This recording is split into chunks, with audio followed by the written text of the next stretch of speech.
Hello and welcome to the Armenian News Network Groong Week in Review for December 17, 2023. Today we're talking with Arthur Martirosyan. Hello, Arthur. Afternoon, Arthur. Hi, everybody. Welcome to the show. Thank you. In the past couple of weeks, we've seen developments in Armenia's interactions with Azerbaijan, Russia, the US, Turkey, and the EU. We'll put some bullet points in the show notes. We're talking about things like the war of words with Russia, customs issues, radio television issues, prisoner exchanges, and offers that have been rejected by Azerbaijan through pullbacks and opening of transportation links, etc. But before we go into a couple of those developments in more detail, we thought to take a step back and ask you, should we look at these from the perspective of your expertise in crisis management and negotiation tactics? Do you see a strategy to Armenia's approach overall to negotiations with anybody? Well, obviously, there is a strategy, you could call it strategy, and that strategy is political survival of Pashinyan. Whatever works for that goal becomes his strategic line. So with Russia and the West, because the confrontation has long reached its peak, he got involved in alternative game where the two tracks, Moscow track and Brussels track or Washington track, were juxtaposed, and he ultimately chose the Western track.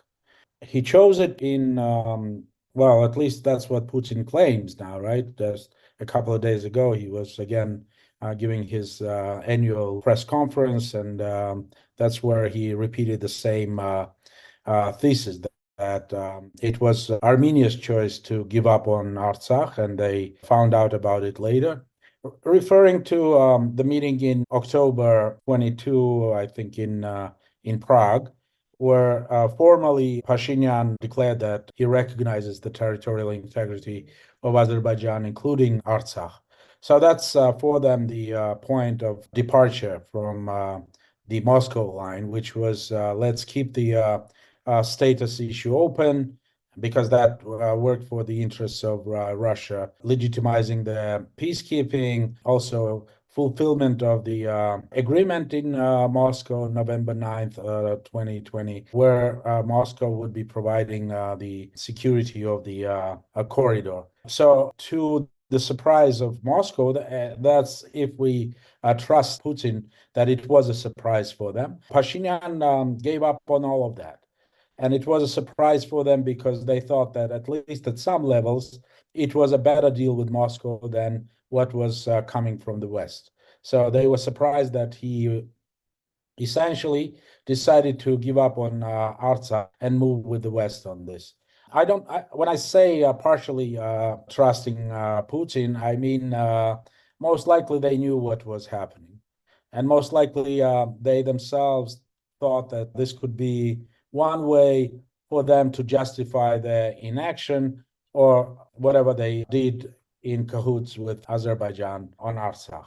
Essentially, Putin has now kind of a justification, not just not for the so-called international community, but let's not forget that he has about 1.5 million Armenians, right, citizens of the Russian Federation, maybe more. Right. And he wants to put the blame squarely on Pashinyan.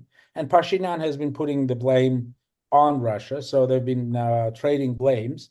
But both sides, Russia is confident that moving beyond that point is going to be against Armenia's interests.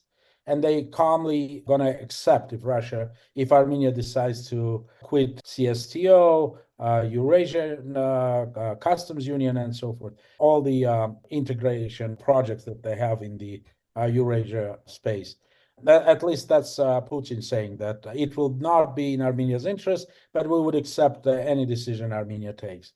Whereas Pashinyan, despite all the rhetoric, keeps saying that no plans to leave CSTO, staying firm in the Eurasian Union, and so forth. So it seems like a paradox, but that paradox has an explanation.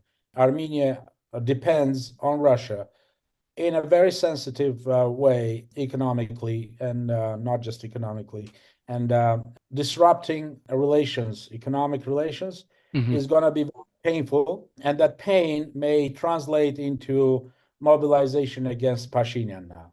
He Yeah. understands that the only way he might lose power in Armenia is if Armenians get really unhappy with what he's doing. And that might happen when the economic situation deteriorates.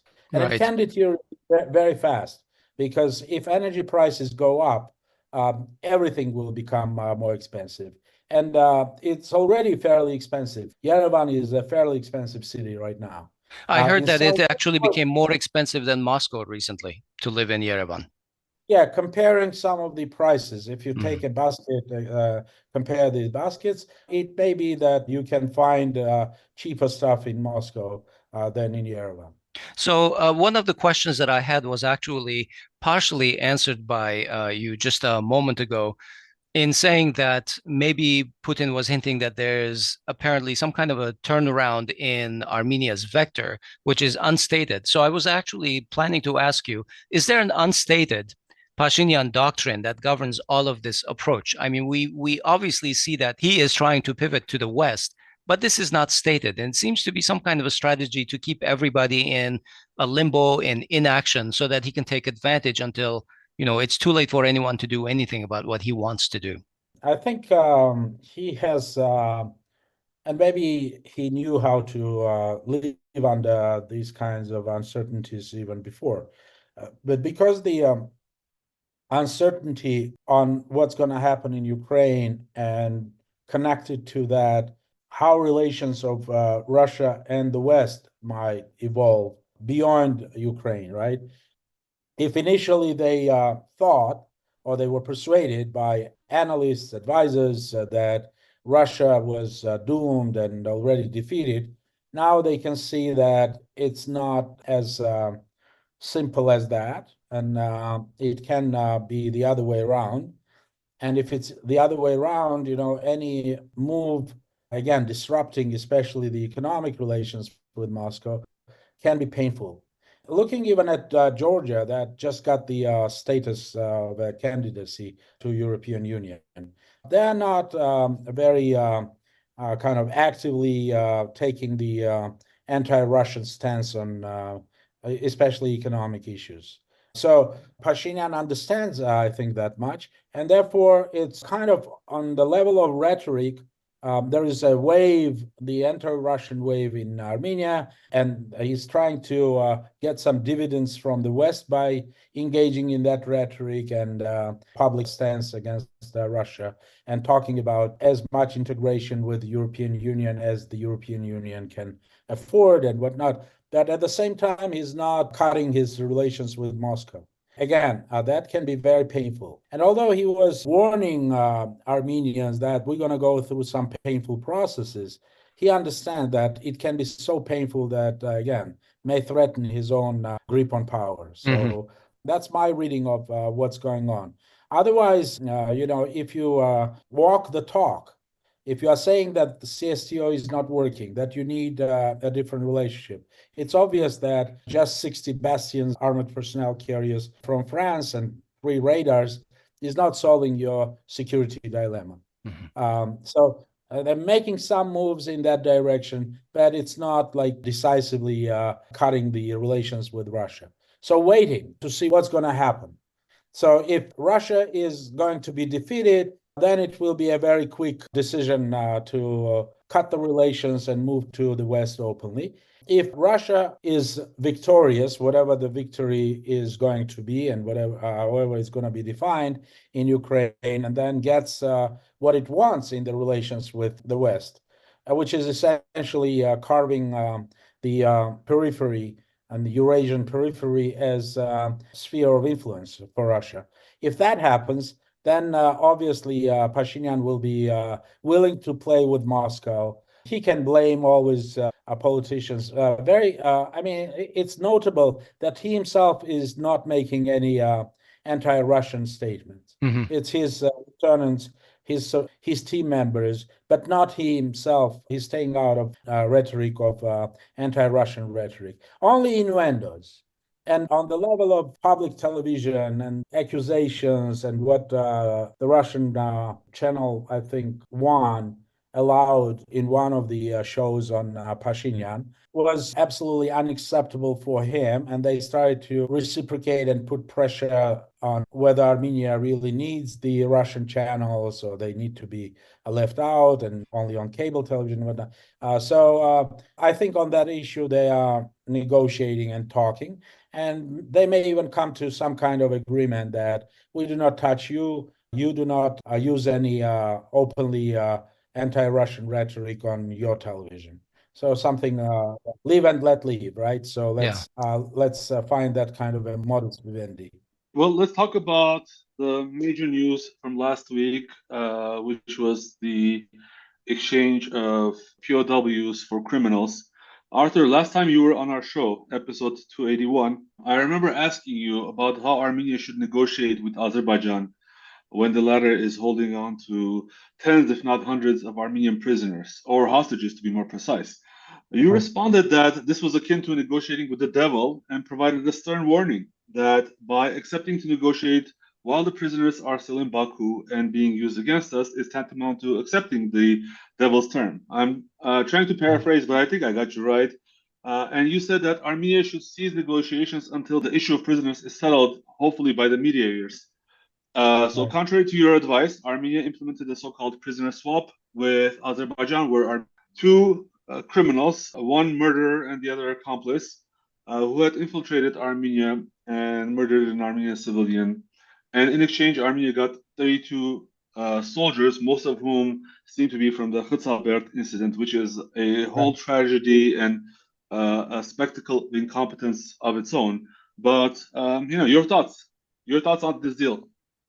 The fact that the deal happened now raises several questions, right? I mean, why now? Why the sides decided to make this swap now, 2 for 32? Why it didn't happen before?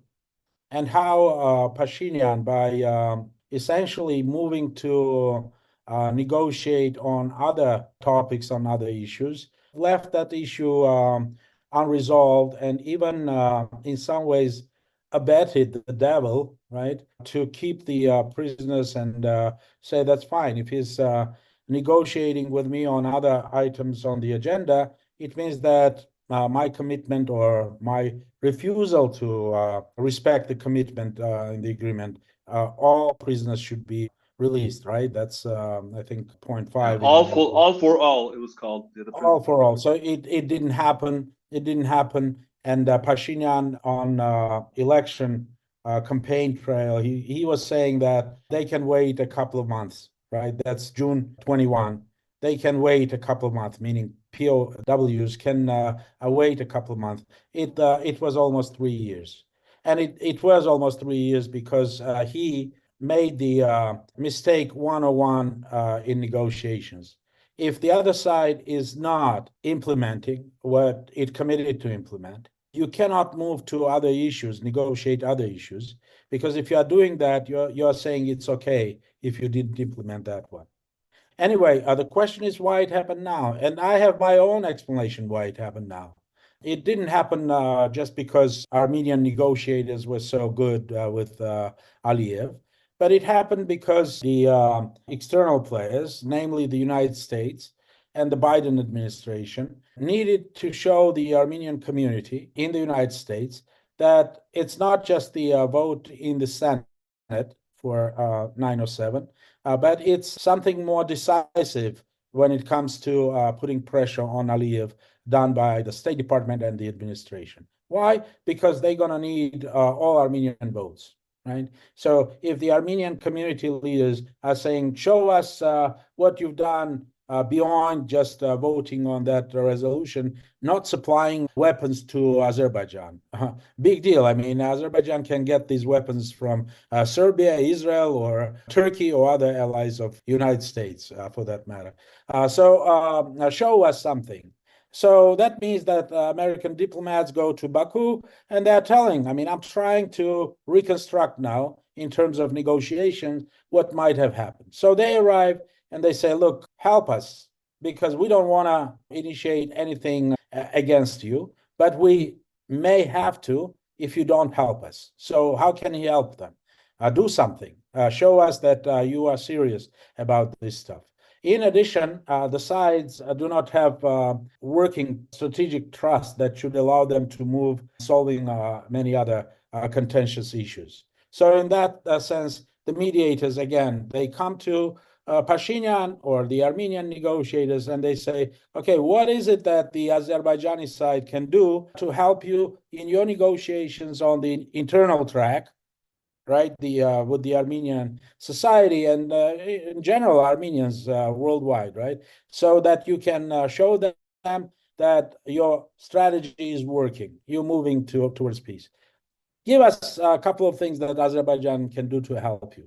So they put down a short list of things that Azerbaijan can do to help them. They go with that list to Baku and they ask the same question to Azeris. So what is it that Armenia can do for you? Then they compare notes and they see that there is exchange of prisoners. Both sides see that as something that may help them internally, right? For Azerbaijan, you said, and you put it rightly, they're criminals because they infiltrated Armenian territory to commit murder, civilians. And they're being exchanged for soldiers who surrendered. This is not a quid pro quo exchange, right? And moreover, it doesn't help with the trust because these murderers were greeted in Azerbaijan as heroes, just like Safar way back. So in some ways, the exchange happens. The State Department gets what it wants. Now it can, talking to the Armenians in the US, say, see, we're moving. Be patient. Aliyev is making the right moves. He gave these prisoners to Armenia. We saw what Pashinyan, the show that he made out of the release of these prisoners in Armenia. And obviously that all was done to satisfy their interests.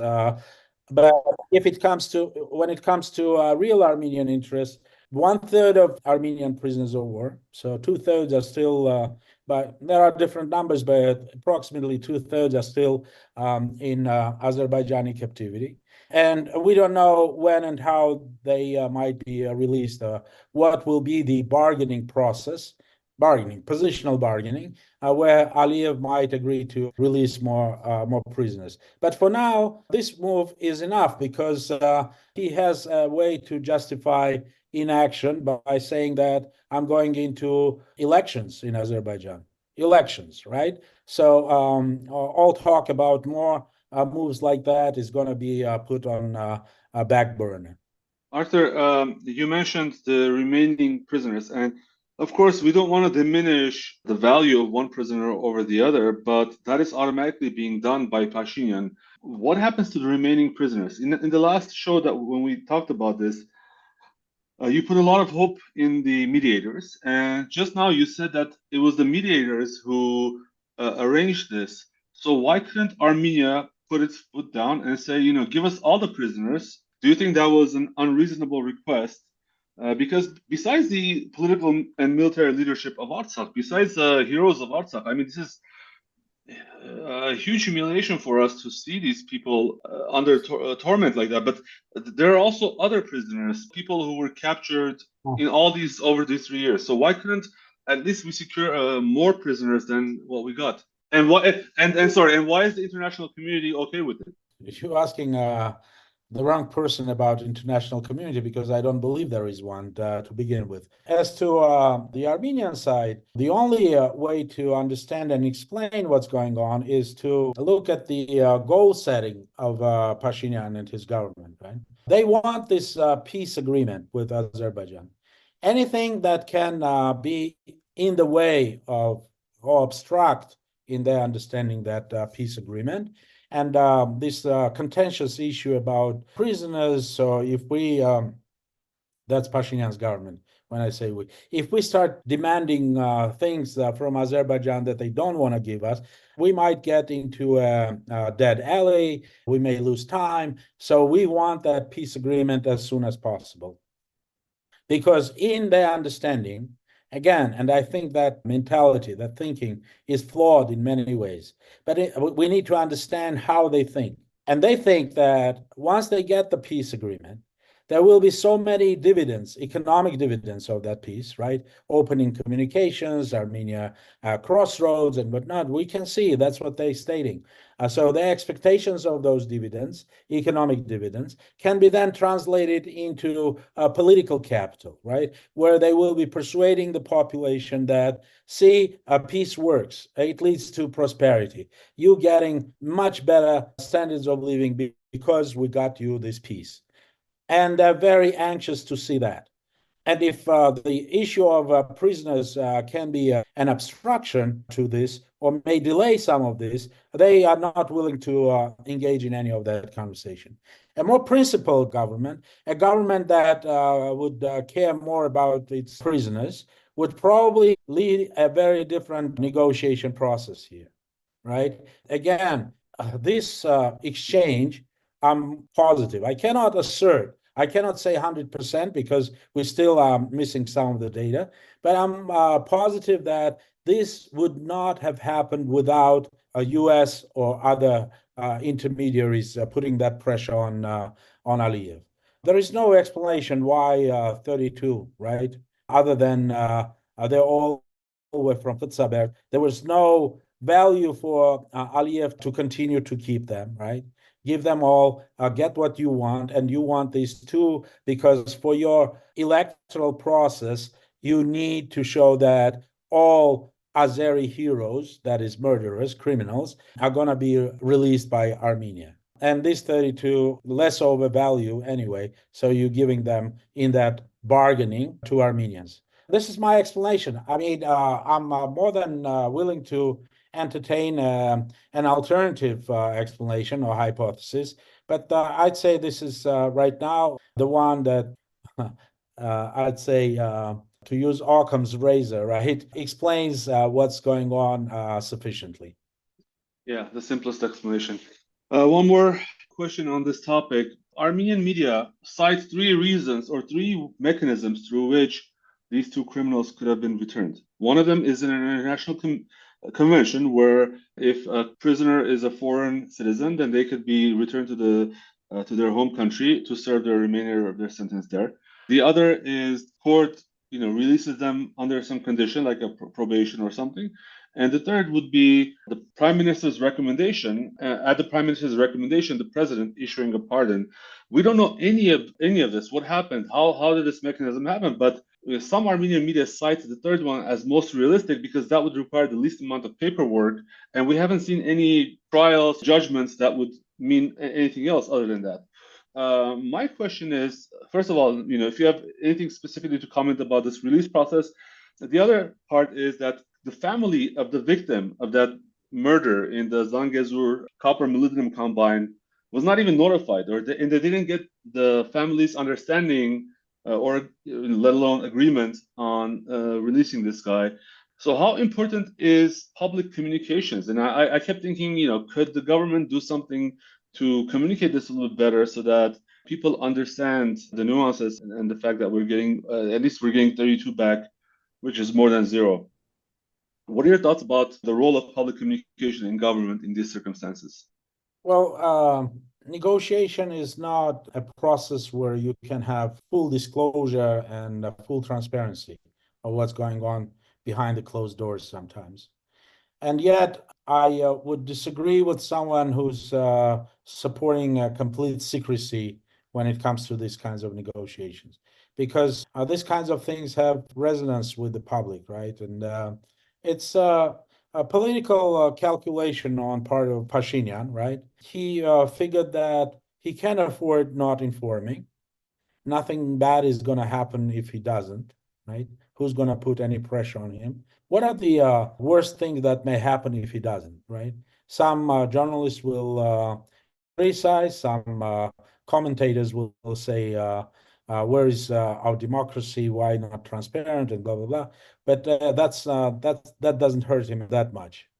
It's him. He is calling all the shots. He's the one who makes all the decisions. He's comfortable with that position. It's not Pashinyan of 2018 when he was promising that all major decisions are going to be made in the public square, in the Republic Square, in Agora, It's all going to be transparent.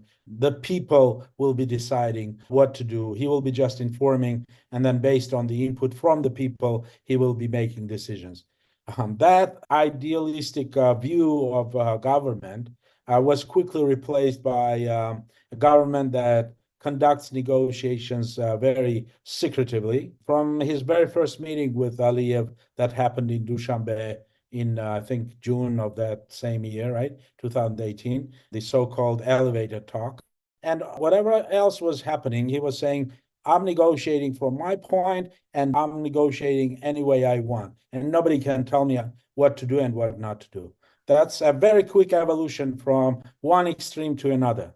What you are saying is, in a normal democracy, there could have been more questions to a government that conducts negotiations on a sensitive issue like prisoner exchange, the way Pashinyan government does. But he doesn't have that pressure. We think that we live in democracy. Some of us do, for whatever reason. And I insist that we do not even have a republic, because one of the most important distinctions of any republic is separation of powers and checks and balances. We don't have any of that. The executive, the legislative, the judicial, they're all under his control. Yes, one could say judicial probably is not, but that's not the case. And here, was it a decision made by the Armenian judicial? No, it was a decision made by the executive. It was Pashinyan deciding that if that's what Aliyev wants, I'm going to give it to him. And that's right. There is no other explanation to why it happened the way it happened. Mm-hmm. It may be true also that Armenia doesn't have any other, and these guys are not prisoners of war. I mean, this is not a war when someone infiltrates your territory. It's terrorism on your territory. So if you are giving them out in exchange, you essentially are saying, I'm ready to do anything you want. What else do you have on your list of your demands? And Aliyev has many things on his list. Essentially, he wants to bring this zero-sum game to a completion. Do something that Armenian side failed to do in '94. He wants the Armenian side essentially to capitulate on this issue and make specific moves, concrete moves, to show that there's no going to be any revanchism in Armenia. And when he says that, one needs to understand that in practical terms, if you are negotiating and you are saying, I don't want to see any revanchism, Armenia needs to give me guarantees there's not going to be any revanchism, you understand that the next obvious question is, and what do you want to see to say that there is no revanchism in Armenia? Yeah. And that is going to come with a list of things, right? So we want Armenia to have a very strict law, for instance, that would persecute individuals who make claims against territorial integrity of neighbors. I'm just speculating. Yeah. I'm saying the wish list of Aliyev, right? I mean, there could be things. It doesn't mean that they're going to satisfy all of those things. But you remember that it was Pashinyan's advisor who inadvertently used the word Artsakh and apologized publicly for saying Artsakh, right? So well, that wish list is materializing at least de facto, because a number of ARF members, for instance, are banned from entering Armenia. So that is a very dark prelude, it seems, into what may happen. Arthur, you mentioned that the exchange of prisoners was presented with great fanfare in government-controlled media and as a great success in the West also. Even Turkey, Russia, Iran, others joined the US and dozens of EU countries in congratulating it. Pashinyan took it a step further, typical of him, and dubbed the exchange, in his own words, the new point zero in negotiations. Okay, so we were at ground zero in 2018. We're still at ground zero right now, but really, what does it mean to, what is this so-called point zero in negotiations? You just mentioned this. Does it mean that you get to ignore everything that came before it? I really don't know what he meant this time when he said this is a point zero, right? Point zero. Now at a point zero with Azerbaijan. Well, I mean, I may guess what he means by that. Look, in theory, any serious negotiations of the sides on contentious issues, they are preceded by some confidence building. You need some level of trust to move on with the agenda that has many thorny and contentious issues. And the Armenian and Azerbaijani sides have not made any steps in that direction, because trust is transactional, right? I mean, you have to promise and do something. You have to deliver on your promise so that the other side says, yes, they're doing what they're promising. It's a good start. So that's probably what he means. I mean, he has very, I'd say, uncouth advisors who probably know some theory. They've read some books on negotiation, and they're using some very bizarre terms. So I don't know whether it was him or it was his advisors, but my reading of it is that the trust building, at least minimal, has happened, so that we are now at the level where we're starting the real substantive negotiations. So the enough trust has been built that would allow us to move, and that's the 0 point. I mean, but it's not the best choice of words anyway. So as far as the transactional trust building goes, Azerbaijan has basically declined everything that he has proposed. They've declined the troop pullback, but the question is raised, is Azerbaijan invested in these discussions for peace? Would reject a step that could clearly bring about a greater level of mutual trust? Clearly, peace on their terms. Peace on their terms, yes. As I said, I mean, one of the most important pieces now here is to close the loop of the zero-sum game on Artsakh. Aliyev wants some guarantees of no revanchism at the level of the Armenian society and mentality, right? So he wants that. And as I said, there must be a list of things, right?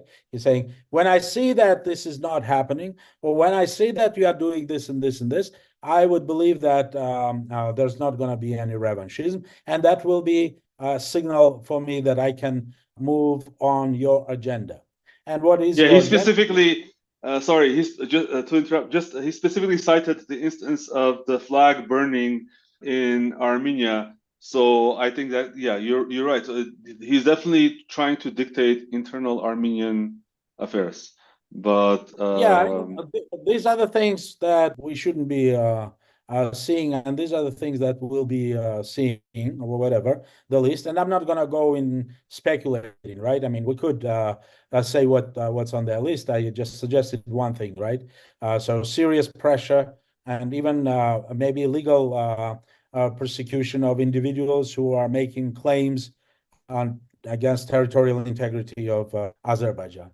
There may be things about the way history is taught in Armenia, that these are Albanian churches. Well, we can certainly raise the issue of Ramil Safarov and this Akhundov guy, who are criminals who are held as heroes. But we don't see any kind of reciprocation on the part of our government. That's exactly, and I explained. I think I explained why it's not happening, right? Yeah. Because the Armenian side is playing it very passively. We are the ones who want something from Azerbaijan, right? That crossroad, the so-called crossroad of peace, that figment of Pashinyan's imagination is, what is it? It's his blueprint for Armenia's development.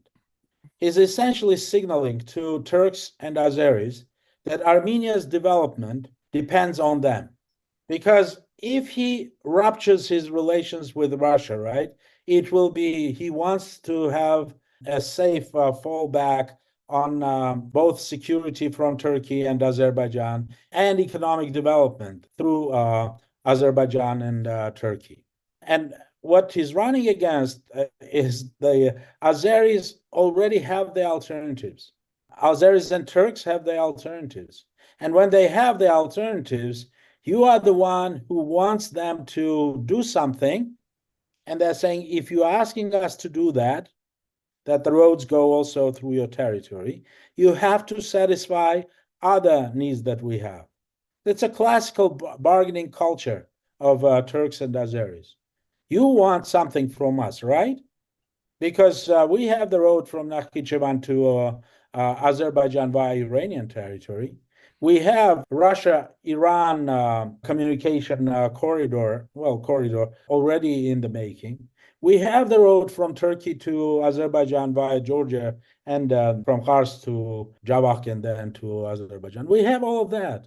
It's you. You are asking us to give you some, develop some crossroads. You're trying to persuade us that it's in our interest. Yes, it may be in our interest to have that, but we have other interests that we want you to satisfy, because we have an alternative and you don't.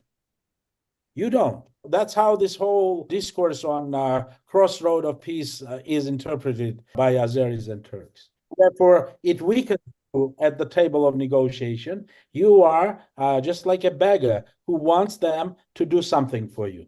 And you bring the West, Americans, Europeans to make the plea for you, right? I mean, they also support for that idea. Okay, they're supportive, but that's another bargaining chip to for Aliyev and Turks, who are telling the West that if this is what you want, if this is what you're asking for Armenia, Armenia needs to deliver this, this, and that. And we're not asking for the moon, by the way, because it's obvious from the recent communique of Charles Michel, his interview to the American media in Armenia, Azatutsun, when he said that we are trying, I'm trying to be as close to quoting him as possible. We are trying to persuade Baku to provide security and the rights of Armenian, ethnic Armenians to return to that place. He's not even saying Nagorno-Karabakh. That place in Azerbaijan, he mentioned. In that place in Azerbaijan, right? Or at least to visit these places. Right? So what does it mean? It means that Europeans are negotiating with Baku, and the range of options is from the rights to return, which is by international law. If it's not provided, then you are confirming that it's ethnic cleansing, right? If I evicted the population and they don't have the ability to return, that's ethnic cleansing. But they're not using those terms. They're saying, the other end of that range of possible agreement with Azerbaijan is possibly visitation. So Artsakh Armenians can go and visit their property, take some belongings and stuff, so visit. And this is done because Aliyev insisted on that. If Armenians want to visit that place in Azerbaijan, there are Azerbaijanis who want to visit, and it has to be on the basis of reciprocity. Well, so fairness, according to Azerbaijan. I understand what you're saying, but if we were to go back to negotiations and we were to take the November 9 agreement, point 6, I think, was the one that said that Azerbaijan is going to guarantee free traffic of citizens. It didn't say just Azerbaijani citizens, but citizens of both countries to go freely through the Lachin corridor. Well, right. If they throw point 9 that Armenia hasn't implemented this or that corridor, that doesn't exist in the agreement, point 6 is also not done, and yet nobody talks about this. Well, that whole agreement, I mean, if you look at it now, I mean, you can ask what has worked for Armenia. Absolutely. Any point? None. I cannot think of any point from that agreement that worked for Armenia. I'm with you here. Their interests were satisfied beyond their expectations.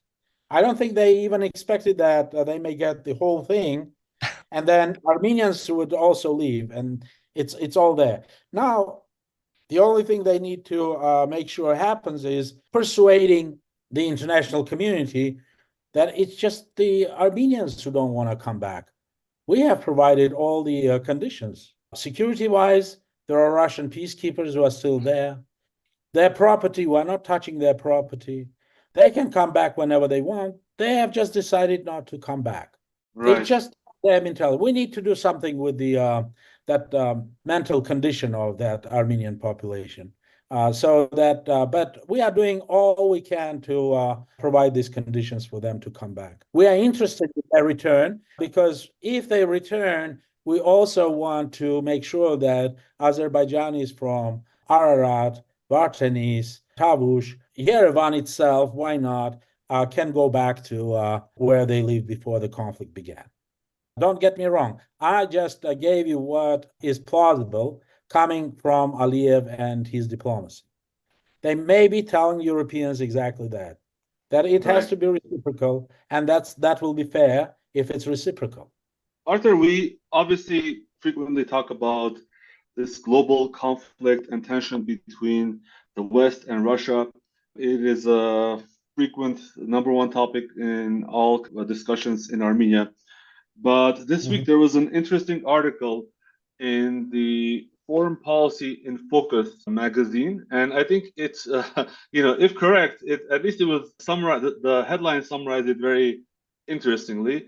It said, "In the Caucasus, the U.S. priority is fossil fuels, not Armenians."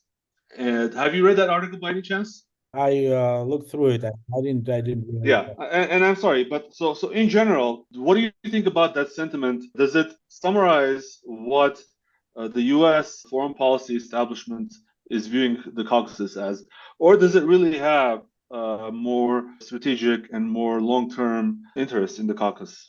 I think there is more than that, definitely more than that. And this is area of some strategic interest for the U.S. and the West in general. To begin with the historic opportunity to drive the Russians out of the region. Number two, we have Iran here, and Iran is the biggest concern for Israel, a bigger concern than Turkey. Yes, Erdogan's rhetoric is at a point of unacceptable at some points for Israelis, but he's not doing anything. It's just rhetoric. He hasn't made any move, right? Although on rhetoric, I mean, it sounds as if he's ready to go to war with Israel. But in reality, there's nothing happening really. Whereas Iran continues to be a threat with its proxies, with who sits in Yemen, with Hezbollah in Lebanon, and so I'm not going to go even into that. So Iran is an issue. I'm not forgetting the nuclear agenda with Iran. Number three, and it may be not necessarily in this order. Number three is China, and you can ask how China, and I'd say Central Asia, and connecting it through Turkey to European markets, connecting Central Asia, is creating an alternative or competition to the Chinese, whom Russia, Silk Road strategies and whatnot. So in some ways, the U.S., American, and Western interests are not just carbohydrates and corridors or whatever. Corridors, yes, for what though? Just for oil and gas? That oil and gas, by the way, is not unlimited. Everybody Yeah. knows that it has a limit, and in 5 years' time, they're going to be getting close to their limits unless they find new oil in the Caspian. They're going to be running to their limit on oil. Natural gas is more, but it's not sufficient to put unless Kazakhstan and Central Asian countries, Turkmenistan, also decide to use Azerbaijan for providing their resources to Europe. It's not sufficient to make real difference. In other words, whoever wrote that article, they want us to believe that it's just about oil and gas, but I insist that it's more than that. It's more than that. And to follow up, Especially with the neoconservatives and neoliberals and their agendas coalesce, right? I mean, they see Iran as an important one, and they see China definitely as an important challenger to the U.S. global role in that part of the world and in Europe too. In that scenario, listing all those other major issues that the West has and interests, in any of those scenarios, is a strong Armenia part of the West's plans, a geopolitically strong Armenia? Well, I think that's the success in diplomacy is when other countries interpret your interests as their own. And in that sense, American diplomacy has been very successful, at least with the Pashinyan government. Pashinyan government believes that these are Armenia's national interests. The American national interests or the American foreign policy interests are interpreted as Armenia's national interest. Is the U.S. interested in strong Armenia that can be conduit of that for that foreign policy? Yes, and they are also very cautious because there are these uncertainties. And there is a sense now, I think, in Washington that some of the calculations, some of the cavalry approaches to Russia, for instance, have already started to backfire. and it's not obvious and how this game in Ukraine, where it's going to end, how it's going to end, and what it's going to mean for relations of the West, led by the United States, with Russia.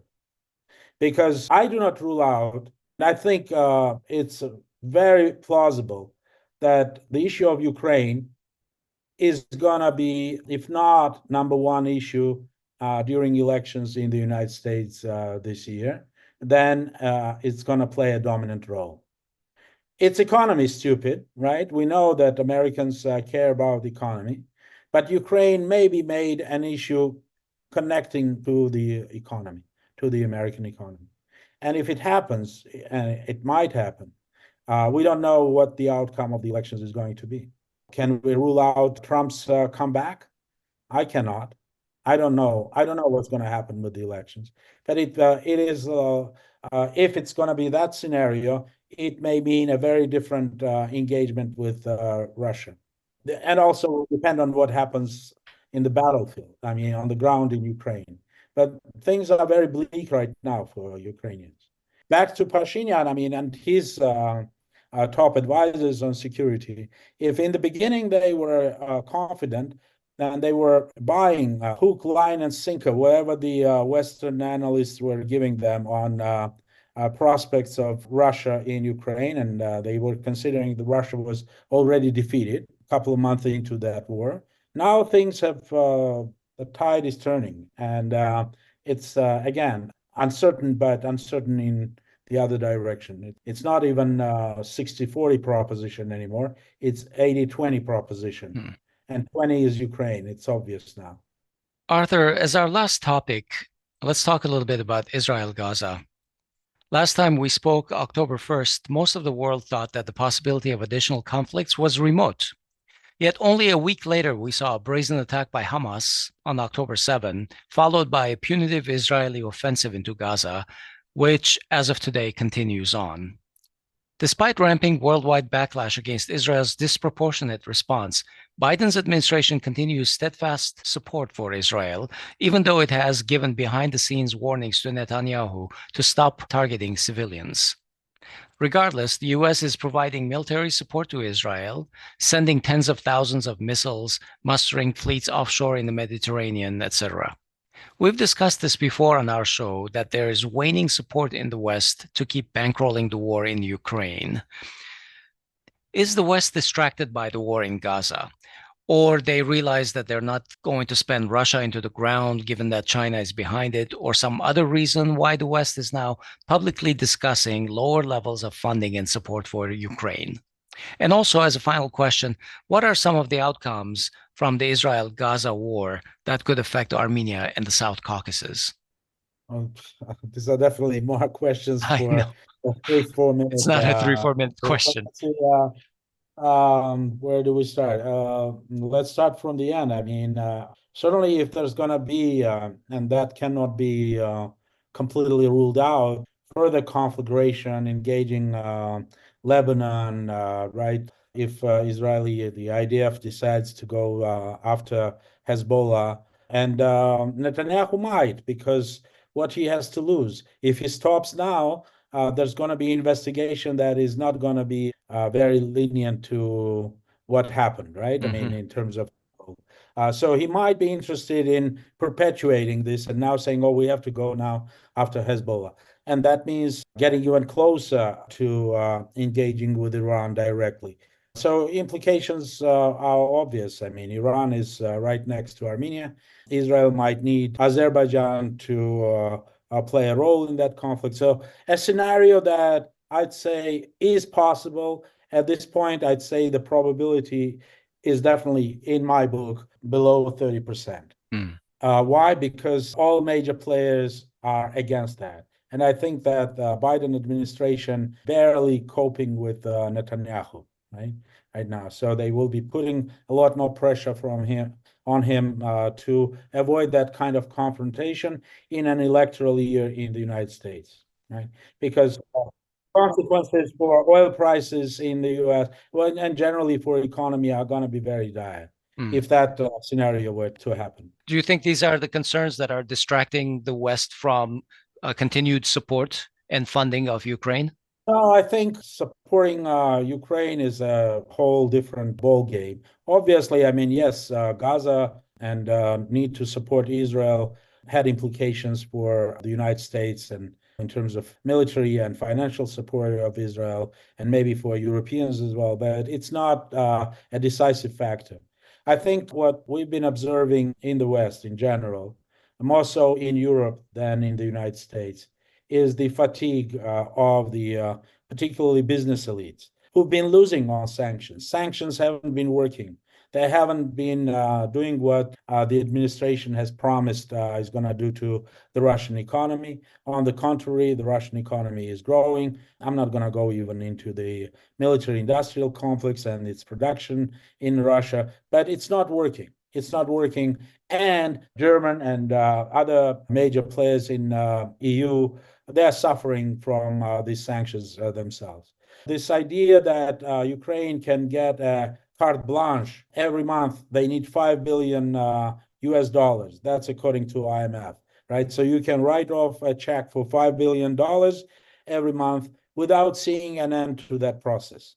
That's not persuasive for any policymaking quarters in Europe or in the United States. Or sustainable, right? Right. So how long it's going to go? I mean, you cannot really show us that this strategy works. It's not working. So if it's not working, then sooner or later you're going to be on fire from your own constituencies asking the question, so why are you writing this check to? The answer is obvious. I mean, and Biden administration has been giving that explanation. Our values, freedom, and more recently, if Putin wins, he's not going to stop in Ukraine. He's going to attack NATO countries, and then your sons and daughters are going to go and fight another war in Europe. Blah, blah, blah. And that's a kind of a fiction that they're trying to use right now to justify support of Ukraine. But as I said, I mean, it's not persuasive. It's not cutting it. So sooner or later, where were those values in Artsakh? Artsakh for them was a very small thing, right? I mean, they had a bigger fish to fry, and that's Russia. And at that time, Victoria Nuland and others were persuading them that Russia is going to crumble. Yeah. But it didn't happen. It didn't happen. All right. I'm going to wrap up our topics here. I'd like to ask if there's something on your mind for the past week that you would like to talk about. Arthur, do you have any thoughts you'd like to share? Well, obviously, our neighbors, Georgia on my mind, they got the candidacy to European Union. It's going to be interesting to observe that process. So first, how quickly they going to comply with all the requirements and meet the criteria set before them. And that's not just Georgia, that's also Ukraine, whatever is going to be left of that country, Moldova, and Bosnia-Herzegovina. Mm-hmm. So Armenia is not in a pool of those countries, but theoretically, I mean, if you think about it, if we really wanted to be members of EU, if we meet all the requirements and meet all the criteria, why Armenia can be left out of that process? I mean, it's. I think that we shouldn't be running ahead of the train. Right. Why? Because we don't know how that process is going to end. We don't even know how it's going to end for these countries, especially Georgia, Georgia and Ukraine. Because you can stay as a candidate for a long time. And yes, there were congratulations, and everybody is wishing Georgia to become EU member sooner. But that membership, is sometimes treated as an end in itself. But you want to be a member to solve certain problems, right? In our case, it may look like, we gave up on something very important to get a membership in a club that we're not even sure what we're getting from that club. Because if you look at some of the countries who became EU members, like small countries, Lithuania, Latvia, yes, on paper it looks all great. But when you talk to people there, out-migration is huge. Economically, they're not doing much better. And in terms of prices, they are at the level of European Union prices, but their salaries are much lower than in other European countries. So the question is, what's it all about and how it's going to end for Georgia is interesting. Hovik, your thoughts? Yeah, I'm very interested in the reaction of some Armenians who were celebrating with Georgia as well. And what's going to be interesting is that a lot of Armenians today have free travel rights between to Georgia. They go there to make purchases. They go there to sell their agriculture. And if Georgia becomes the EU and Armenia doesn't, then Armenians will need a Schengen visa to go there. So we're gonna be. It looks like further isolated. So from that perspective, I'm curious what the Armenians were celebrating. But like Arthur, I'm a little bit not that excited that Georgia will eventually make it, depending on how the global sort of conflict goes. And if it does, then I'm less certain that Armenia would ever make it. And it would just basically mean that Armenia becomes even more backwater territory than it currently is. All right. We'll leave it there for today. Thank you, Arthur, for joining us today. Thank you, guys. Good luck. Take care. Thank you. Have a good night. All right. That was our show. We've been talking with Arthur G. Martirosyan, who is a senior consultant with CM Partners. In 1994, after graduating from Yale University, he joined Conflict Management Group and Harvard Negotiation Project, and has since worked on conflicts in the former Soviet Union, the Middle East, the Balkans, Africa, and Latin America. I'm Asbed Bedrossian. And this is Hovik Manucharyan. Please find us on social media and follow us everywhere you get your Armenian news. The links are in the show notes. Thanks for listening. We'll talk to you soon.